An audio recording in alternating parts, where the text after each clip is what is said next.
पांडव आधा रास्ता में पहुंचे रहे रागी।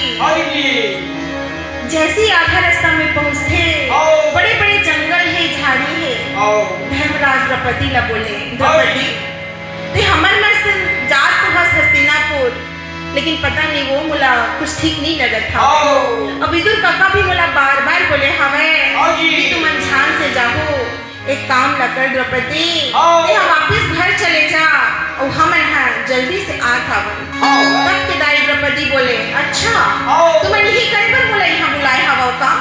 हर बार तुम इसने करते हो, तुम्हें मुला हमेशा नहीं लेगा, चाहे तुम कुछ भी कर लो। ए दाई तो मैं तुम्हें मन से जा कर ही रहूं।